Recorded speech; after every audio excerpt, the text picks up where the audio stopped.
In each of these cases, challenge is to the bail granted to the respondent by the Bombay High Court Nagpur bench. Since all these appeals have a common matrix, they are taken up together on the basis of allegations that the respondents were guilty of having committed cheating, preparing forged and false documents for the purpose of cheating, using the said documents as genuine, abatement of crime, committing criminal breach of trust by forming criminal conspiracy.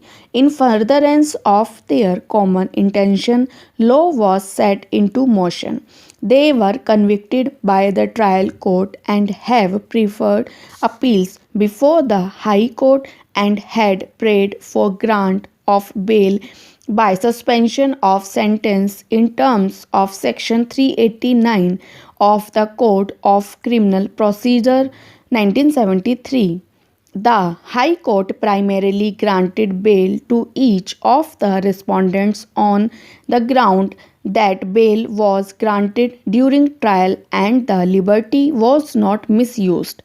Further ground indicated was that there was likelihood of delay in disposal of the appeals. In the case of respondent, it was stated that the evidence appeared to be scanty against him. Questioning correctness of the order passed in each case, learned counsel for the state submitted that there was large scale of manipulation of records resulting in manipulation of results of the candidates, and each of the respondents had a definite role to play. Apart from the cases where they have been convicted, large number of connected cases are also pending. In the case of respondent Madhukar, two cases under the Prevention of Corruption Act 1988 were pending. In one case, the said accused had offered bribe to the investigating officer and was caught red-handed.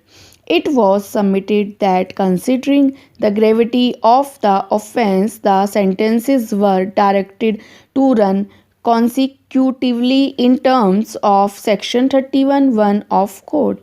It was stated that the High Court was misled in the case of respondent Janki, who made a false statement before the High Court that he had deposited fine amount while in fact he had not done so, as would be apparent from the second order.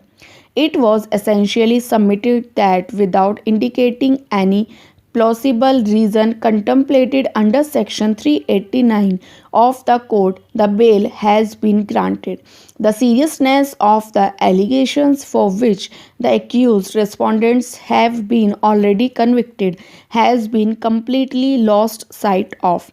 Learned counsel for the respondents, on the other hand, submitted that the parameters for grant of bail and cancellation of bail are different.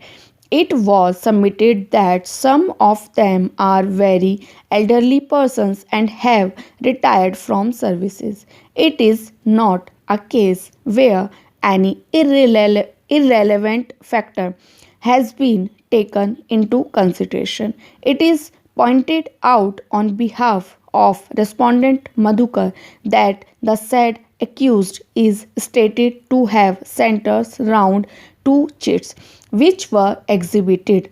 They did not in any way establish the involvement of the accused in the alleged crime. That is why, in his case, the High Court observed that the evidence is scanty stuff.